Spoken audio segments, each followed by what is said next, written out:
नमस्कार, आप देख रहे हैं इंडिया डेली और आपके साथ मैं हूं जिया कौशिक। और मैं हूं आपके साथ अभिषेक तिवारी। आज बात अमेरिका ईरान की, बात डोनाल्ड ट्रंप की। देखिए, डोनाल्ड ट्रंप का बयान आया है कि अब हम शांति चाहते हैं, लेकिन ईरान को अभी भी न्यूक्लियर प्रोग्राम या न्यूक्लियर जो उसका पावर प्लांट है वो बनाने नहीं दिया जाएगा। वहीं ईरान की तरफ से कहा गया है कि अगर आपको अपने जेट मरवाने हैं, जो फाइटर जेट्स हैं वो गिरवाने हैं या मरवाने हैं, तो आप आ जाइए ईरान की धरती पर, हम आपके वहीं बात कर लेंगे। तो मेरे साथ अभिषेक है। अभिषेक, क्या लगता है, ईरान अब भरोसा नहीं कर पा रहा है अमेरिका पर, या अमेरिका अब ये चाहता है कि हम शांति कर लेते हैं लेकिन फिर भी हम न्यूक्लियर, ये डिमांड ज्यादा लग रही है और एक शांति की मेज कम लग रही है? अभिषेक। जी बिल्कुल, क्योंकि एक तरफ जब डिमांड की जाए, जो कि शर्तें हैं, आपने जैसा आपने जिक्र भी किया कि न्यूक्लियर प्लांट को लेकर के जो उन्होंने 60% से ज्यादा एनरिच किया है यूरेनियम, वो अमेरिका मांग रहा है 400 किलो जो एनरिच यूरेनियम है। लेकिन जिया इतना आसान नहीं होगा, क्योंकि ईरान पिछले कई दशक से इस पे मेहनत किया है, उसके कई सारे वैज्ञानिक शहीद हो गए हैं। तो ईरान नहीं चाहेगा कि उसके 400 किलो जो एनरिच यूरेनियम उसके पास है वो उसको अमेरिका को वापस कर दे। और अमेरिका, आपने जैसा कहा कि ईरान को लेकर के, क्योंकि ईरान ने जिस तरीके से इस युद्ध में अपना बल दिखाया, अपनी ताकत दिखाई है, वो काबिले तारीफ है। उसको पता है कि मैं अमेरिका में जाके हम वॉर नहीं कर सकते। जो अमेरिका के सहयोगी देश थे, यूएई, सऊदी अरब और तमाम जो वेस्ट एशिया में जो देश थे, उन्होंने उनके ऊपर हमला किया, और सबसे ज्यादा जिया यूएई के ऊपर, क्योंकि यूएई अमेरिका का सबसे बड़ा साझेदार है। अमेरिका का बहुत सारा जो आर्मी बेस है वो यूएई में स्थित है। तो इसको लेकर के ट्रंप घबराए हुए हैं, क्योंकि अगर वो आक्रमण करने जाएंगे ईरान के ऊपर तो ईरान जवाब देगा किसको? यूएई को और सऊदी अरब को। नहीं, कहीं ना कहीं जैसे ईरान ने कहा कि अगर आपको अपने जो फाइटर जेट्स हैं वो गिरवाने हैं तो हम भी तैयार हैं। तो क्या ऐसा लग रहा है ये चीज कि डोनाल्ड ट्रंप पे अब भरोसा नहीं किया जा सकता, क्योंकि एक दिन वो कुछ और बोलते हैं, अगले ही पल वो कुछ और कहते हैं। एक दिन वो आगे कहते हैं कि हमने स्ट्रेट ऑफ हॉर्मुज खुलवा लिया है और ईरान हमारे कंट्रोल में है, लेकिन उसके बाद वो तुरंत कह देते हैं कि स्ट्रेट ऑफ हॉर्मुज खोलो नहीं तो हम आप पे बम दाग देंगे। तो ये कुछ बयान है जो खुद ही कॉन्ट्राडिक्ट कर रहे हैं डोनाल्ड ट्रंप के। बिल्कुल बिल्कुल, क्योंकि डोनाल्ड ट्रंप की बात आप कोई उस तरीके से सीरियस नहीं लेता जो पहले राष्ट्रपति का बातों का सीरियस लेता थे। क्योंकि अब डोनाल्ड ट्रंप पहले कुछ बोलते थे, तो स्टार्टिंग वो जब प्रेसिडेंट बने थे अमेरिका को, तो जो स्टॉक मार्केट था वो कभी एकदम हाई और लो। लेकिन अगर आप देखें, अब जो वो कभी 2 दिन पहले कुछ और बोले थे कि अब हम जो गल्फ कंट्रीज हैं, उन्होंने बोला, जो हमारे सहयोगी थे, कि भैया ईरान पे हमला मत करो, इनको टाइम दे दो, क्योंकि बहुत ही जल्द से जल्द ये जो युद्ध है वो खत्म हो सकता है। और कल वो शाम को जब प्रेस ब्रीफिंग करते हैं तो कहते हैं कि भाई 2 या 3 दिन के अंदर हम ईरान पे हमला करने वाले हैं। और इसका जवाब भी आता है, जो वहाँ के मुस्तफा खामनेई हैं, उन्होंने सीधा जवाब दिया कि अभी तो हमने अपना पावर दिखाया नहीं है, क्योंकि उन्होंने जो मिसाइलें, उनकी जो मेन मिसाइलें हैं वो अभी भी दफन है उसके अंदर और पहाड़ों के अंदर, और वो उसको निकालने वाले हैं। जी हाँ। लेकिन अभिषेक, जैसा यहाँ पर जो चीजें दिखाई जा रही हैं, वो कहीं ना कहीं डोनाल्ड ट्रंप हमेशा ये सोचता है कि हम अमेरिका पर दबदबा कर लेते हैं, हम ईरान पर दबदबा कर लेते हैं, माफ कीजिएगा, ईरान को हम अपने अंडर कंट्रोल ले लेते हैं। लेकिन ऐसा कौन सा प्रेसिडेंट होता है? यूनाइटेड स्टेट ऑफ अमेरिका के प्रेसिडेंट हैं मिस्टर डोनाल्ड ट्रंप, और वो ये कह रहे हैं हर दिन आकर, इतना ताकतवर देश का जो प्रेसिडेंट है वो आकर बोलता है कि हम जीत गए, हम जीत गए। ये लगातार 8 से 9 बार दोहराया गया है अभिषेक, और ईरान की तरफ से ऐसी कोई बयानबाजी नहीं आई है। लेकिन अमेरिका के राष्ट्रपति जो है डोनाल्ड ट्रंप, उन्होंने 8 से 9 बार बोला है कि हम जीत गए।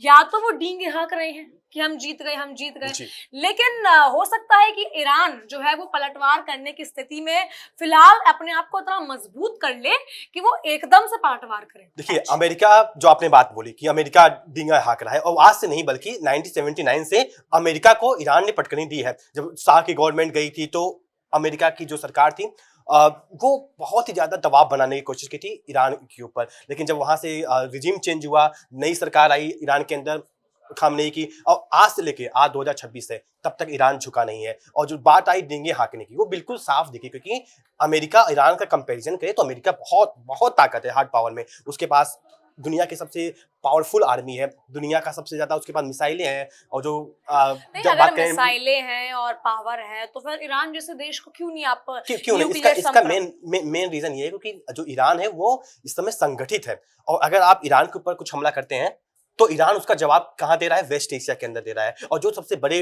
जो देश हैं, कंट्रीज हैं, तो उनके अंदर दे रहा है, यूएई और सऊदी अरब के अंदर। अभिषेक, मुद्दा तो वही है कि अमेरिका को करना ही क्यों है हमला उस पर। ईरान देखिए अपने आप में एक इंडिपेंडेंट कंट्री है, ईरान की करेंसी है, ईरान की डेमोक्रेसी है, माफ कीजिए डेमोक्रेसी, ईरान की अपनी सरकार है, सब कुछ है। लेकिन अमेरिका जैसा देश जो खुद इतना परमाणु संपन्न देश है, ये तो वही बात होगी, हमने हमारे खिलौने बना लिए हैं, अब आपको हम आपका खिलौना नहीं बनाने देंगे। ये दादागिरी वाला जो कंसेप्ट है डोनाल्ड ट्रम्प की दशक में ही देखने को मिला है। अच्छा, आपने बात करी रिजीम चेंज की। शाह के टाइम ये था कि जब तक शाह मान रहे थे अमेरिका की, तब तक ईरान और अमेरिका दोस्त थे। जैसे वहाँ खुमेनाई आते हैं, खामेनेई से पहले खुमेनाई आते हैं, तो वहां पर जो रिजीम चेंज हुई, खुमेनाई आए और उसके बाद उन्होंने बोला कि हम अमेरिका को किसी भी तरह की हम नहीं समझौता रखना चाहते, ना ही हम तेल पे रखना चाहते, ना ही हम एनपीटी पे रखना चाहते, कहीं नहीं रखना चाहते हम। लेकिन खामेनेई आते हैं, जब खामेनेई आते हैं, रिजीम चेंज होती है, खामेनेई आए, उसके बाद भी अमेरिका से वही कशमकश चलती रही। लेकिन अब आकर चीजें इतनी ब्रूटल हो गई हैं जिसकी कभी किसी ने सोची भी नहीं थी। देखिए, मैं आपकी बात पे आता हूँ, जो 1979 में जब शाह की गवर्नमेंट गई थी और खामेनेई पावर में आए थे, तो उस समय क्या था जी? आप उस समय क्या था कि अमेरिका, क्योंकि आज तेल में बात करें तो दूसरे नंबर पे है ईरान, सऊदी अरब के बाद, वेनेजुएला के बाद, कि सबसे ज्यादा जो तेल का भंडार है वो ईरान के पास है। तो पहले क्या था, जो अमेरिकी कंपनी थी, तेल कंपनी थी, वो ईरान पे काबिज थी, वो अपना तेल निकाल रही थी, फायदा लूट रही थी, पूरी अमेरिकी कंपनी थी। लगान वाला जो किस्सा है, जो लगान फिल्म आई थी, एकदम बिल्कुल सही वही वाली किस्सा चल रहा था। तो वो सब चीजें चल रहा था। लेकिन जब वहां पे गवर्नमेंट आती है, दूसरी गवर्नमेंट चेंज हो जाती है, तो सबसे पहले अमेरिकियों को भगाती है। जितनी भी अमेरिकी कंपनियां थी, मैं पूरी हिस्ट्री बताता हूँ, तो उनको भगाती है। तो वहां से क्या होता है कि जो अमेरिकी थे वो गुस्से हुए, भाई देखो जिस तरीके से यहाँ पे खुमेनेई कर रहे हैं काम, जो कि उन्होंने कहा कि नहीं भाई, अब जो पूरा हक होगा पूरे देश पे, वो सिर्फ ईरान वासियों का होगा। फिर वहां से अलग एक जो मिलिट्री बेस भी बनती है, IRGC, जिससे आपने बात किया, वो बिल्कुल वहां से वो बनाते हैं, जिसकी वजह से ईरान को पूरा संगठित कर सके। और वहां से वो चीज देखने को मिली। और वो ये फिर उसके बाद इराक, सद्दाम हुसैन आते हैं, ईरान के ऊपर बेचारा जो भी अभी जो युद्ध चलती है, और ये पूरा मिडिल ईस्ट में, वेस्ट एशिया में जो आक्रमण, सबसे बड़ा आतंकवाद है वो अमेरिका है, क्योंकि उस टाइम जो युद्ध करवाया, उसके बाद इराक और पूरे मिडिल ईस्ट में सऊदी अरब, यूएई, तो इस तरीके से एक बार हम लबो लुआब देखें, निचोड़ देखें, तो ये है कि जब ईरान ने अमेरिका की मानी है, तब ईरान सही रहा। और जब रिजीम चेंज होती है, ईरान अगेंस्ट में जाता, ईरान ने अपने हक के लिए बोला कि भैया हमें जो हमारा जो सबसे ज्यादा तेल निर्यात हो रहा है, उसका पैसा हमारे देश में भी तो लगना चाहिए, हमारी आवाम को भी तो मिलना चाहिए। तब ईरान ने जब अमेरिकियों को भगाया, जैसा कि अभिषेक ने आपको बताया, जैसे ईरान ने अमेरिका को भगाया, तो आप ये समझ लीजिए कि अमेरिका अपने आप में गुस्सा हो गया, या उसे दादागिरी किसी और ने उसे भगा कैसे दिया। जब तक अमेरिका हमेशा सबको भगाता है, किसी और ने उसे भगा कैसे दिया? शायद वो ईगो हर्ट हुआ है अमेरिका का। और भगाया नहीं था, उसने पटकनी भी दी थी। उन्होंने एक ऑपरेशन करके चलाया था, और जहां से उनके 5 जो हेलीकॉप्टर थे, जेट्स थे, वो आए थे ईरान के अंदर, और ईरान वासियों ने उन सबको जला दिया। और अमेरिकी जो मतलब वहां पे जो उनके एम्बेसडर लोग थे, उनको घेर लिया, बंद कमरे में बंद कर दिया। वो ये घटना 1 साल तक चली। अब अगर आप बात कीजिए कि ईरान जो है अमेरिका के साथ युद्ध करना ही नहीं चाहता था, लेकिन उसे जबरदस्ती उस मेज पर लाया गया कि वो युद्ध करे। ईरान ने जो भी रिजीम चेंज हुई, तब भी जो है इंटरनेशनल वॉर नहीं हुआ था, उसके अंदर भी अमेरिका का हर जगह सपोर्ट रहा है ईरान को। रिजीम जो अगेंस्ट मैं बता रही हूँ मैं, देखिए रिजीम चेंज होती है तो भी अमेरिका का फायदा था, क्योंकि जो शाह थे वो आए थे, जब सत्ता में आए थे, शाह आए थे, तब अमेरिका का सबसे ज्यादा फायदा था। जैसे ही शाह सत्ता से निकल जाते हैं, खुमेनाई आते हैं, तो सबसे ज्यादा नुकसान था अमेरिका का। ईरान की आवाम के लिए ईरान वासी सोचेंगे, अमेरिका थोड़ी सोचेगा। अमेरिका ने तो हमेशा अपना फायदा सोचा है, चाहे तेल हो। अभी आपने बात करी कि वेनेजुएला के बाद ईरान दूसरे नंबर पे आता है। अभिषेक, इसको क्या हम ऐसे देख सकते हैं कि वेनेजुएला पर तो डोनाल्ड ट्रंप ने अपना हथिया लिया है और 51वां स्टेट भी बता दिया है वेनेजुएला को, तो लेकिन अब बात है ईरान की। पूरी दुनिया पर दबदबा कायम करना डोनाल्ड ट्रंप चाहते हैं। ये जो सेंटेंस मैंने बोला, ये सही है कि नहीं? दबदबा कायम रखना वो नहीं चाहते, उनका दबदबा है। जी। ये आप माने ना माने, क्योंकि आज दुनिया में सिर्फ एक ही सुपर पावर है और वो है अमेरिका, और अमेरिका रहेगा भी आज से 20 से 30 साल तक, उसको कोई कुछ उसका बिगाड़ नहीं सकता। अमेरिका के पास आज इतना हार्ड पावर है और सॉफ्ट पावर है, ये चीज देखिए, है और एक दबदबा उसका होता है पावर हम्म। होना, एक होता है पावर बार बार दिखाना बेमतलब में। पावर रशिया के पास भी है, पावर चाइना के पास भी है, पावर नॉर्थ कोरिया के पास भी है, लेकिन ये तीनों देश कभी भी अपनी लड़ाई छोड़ के तीसरे देश में नहीं बोले हैं। चाइना बोलता है ताइवान के अंदर, रशिया बोलता है यूक्रेन के अंदर, नॉर्थ कोरिया का साउथ कोरिया के साथ चलता है। कभी आपने देखा है देखिए, कि ये लड़ाई किसी तीसरे देश की नहीं है, ये लड़ाई सीधा सीधा डायरेक्ट अमेरिका और ईरान की है। नहीं, और आज से नहीं है, वो 1979 से है। और ये अभिषेक, पूरी अभी जो मुद्दा था अभिषेक, वो इजराइल और ईरान का मुद्दा था। देखिए वहाँ अब आपको यहाँ अमेरिका का समझना आना- पड़ेगा मिडिल ईस्ट की पॉलिटिक्स क्या है। इजराइल और अमेरिका ये कोई अलग नहीं है। अमेरिका ने इजराइल को पाला है, किस लिए पाला है कि वो उसका एक होता है, जैसे कि हम कहें नौकर मिडिल ईस्ट में रहे, जो दबदबा बना के रखे। फिर जो ये क्योंकि इजराइल मारेगा मिडिल ईस्ट वालों को, और मिडिल ईस्ट वाले कहाँ आएंगे? अमेरिका के पास। क्यों आएंगे? हथियार खरीदने। आज आप देखेंगे यूएई या सऊदी अरब, कतर, ओमान, जितने भी सबका मतलब वो सिक्योरिटी का जिम्मा है, वो किसके पास है? अमेरिका के पास है। क्यों है? क्योंकि उसने ऐसा फैला रखा है डर की भाई अगर कुछ भी होगा तो इजराइल खा डालेगा। ये सब चीजें हैं, तो जो लेकर के, क्योंकि ये अगर आप कहें तो किसी भी इजराइल और ईरान का युद्ध नहीं था, इसमें अमेरिका भी उतना ही है, क्योंकि अमेरिका क्या चाहता है, ईरान के जितने भी तेल है उस पर वो अपना कंट्रोल चाहता है कि हाँ ठीक है भाई, जिस तरीके से 1979 से पहले था। और ईरान का यहाँ पे नहीं, क्योंकि और भी जो तेल वाली कंपनी है, चाहे वो कतर हो, चाहे वो यूएई हो, चाहे वो सऊदी अरब हो, वहां उसका दबदबा है, वहां पे उसका ओपेक में अंदर इन्फ्लुएंस है, यूएई के अंदर इन्फ्लुएंस है। उसका इन्फ्लुएंस कहाँ नहीं था?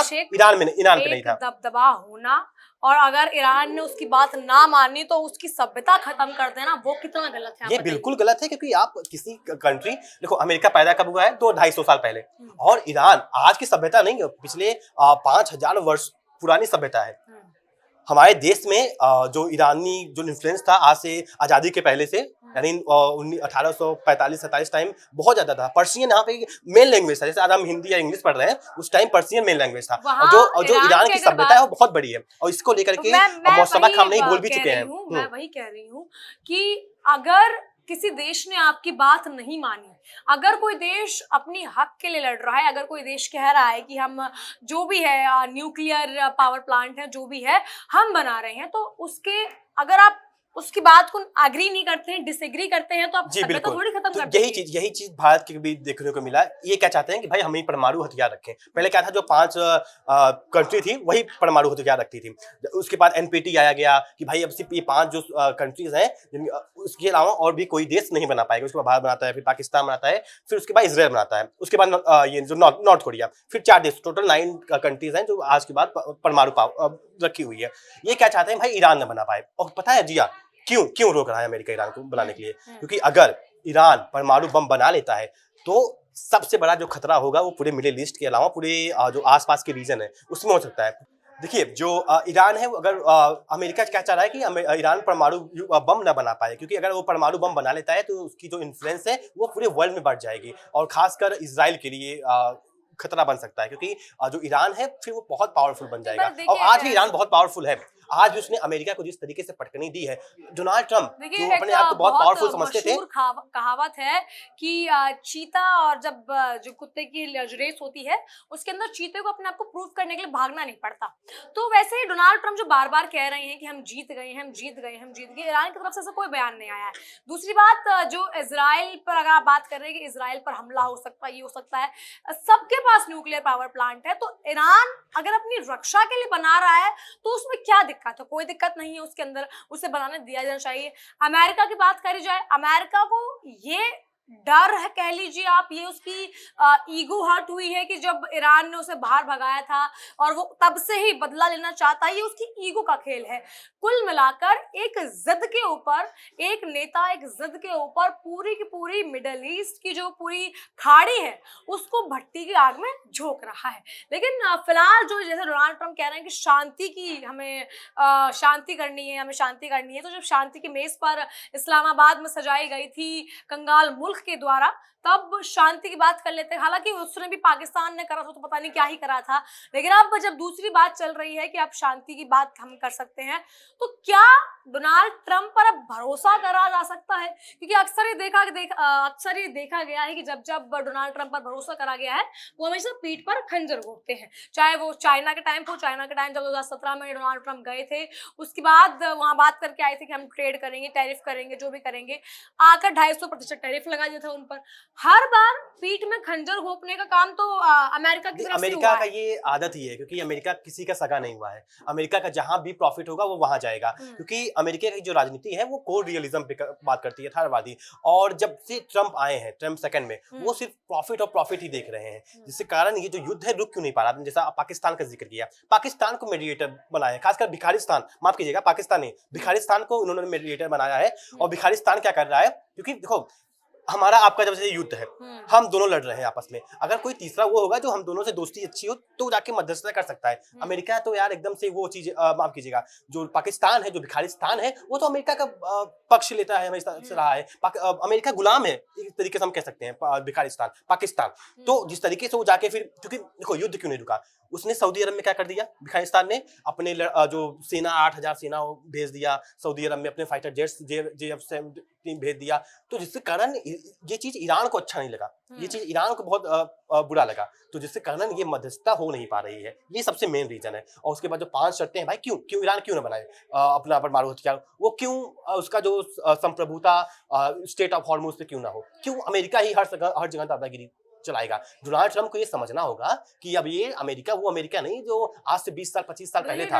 अब डोनाल्ड ट्रंप को समझना होगा कि ये चीज, अब ईरान एक सुपर पावर की तरफ उभर रहा है। ईरान भी अब मिडिल ईस्ट में सबसे पावरफुल कंट्री अगर है तो वो है ईरान। ईरान ने जिस तरीके से उसके मिसाइल्स हैं, पूरे दबदबा दिखाई पूरे मिडिल ईस्ट के रीजन में, उन्होंने सऊदी अरब को तबाह कर दिया, यूएई के अंदर बॉम्बेंट की, और ये पूरी ताकत है, ईरान की ताकत है, जिस तरीके से आज वो पूरा इन्फ्लुएंस बना के रखा है पूरे वेस्ट एशिया में और खासकर पूरे वर्ल्ड में भी, जिसके कारण अमेरिका जैसा सुपर पावर डर गया है। बिल्कुल, अब अमेरिका जैसे सुपर पावर को इस हद तक पटकनी देना, मतलब बिल्कुल टक्कर की लड़ाई यहाँ चल रही है। जैसे तो अमेरिका ने अक्सर कहा है कि हम जब भी बम गिराएंगे हम सभ्यता खत्म कर देंगे, हम ये कर देंगे, हम वो कर देंगे। ईरान ने हमेशा सातिर पने से अपने जंग लड़ने की कोशिश करी है। ईरान ने हमेशा, कभी कोई बयान नहीं आया ईरान की तरफ से, ईरान हमेशा चाल चलता है, वरना action speaks louder than words. हमेशा डोनाल्ड ट्रंप वर्ड्स पे रहते हैं, शब्दों के कहने अनुसार ट्रूथ सोशल पर इतने एक्टिव रहते हैं, लेकिन अमेरिका को हर बार पटकनी मिलती है ईरान की तरफ से। बहरहाल इन सब पर आपकी क्या राय है, हमें कमेंट के जरिए जरूर बताइएगा। आपके सवालों के जवाब हम अक्सर देते आए हैं और देते रहेंगे। इन सब पर आपकी राय हमें कमेंट के जरिए बताइएगा। फिलहाल के लिए इतना ही। तमाम खबरों के लिए बने रहिए इंडिया डेली के साथ और देखते रहिए हमारी खास पेशकश। तब तक के लिए नमस्कार। देखिए इंडिया डेली 24/7 अब आपकी स्मार्ट टीवी पर। इंडिया डेली मौजूद है सभी डिजिटल प्लेटफॉर्म पर लाइव और लगातार। इंडिया डेली 24/7 हर दिन राष्ट्र को समर्पित।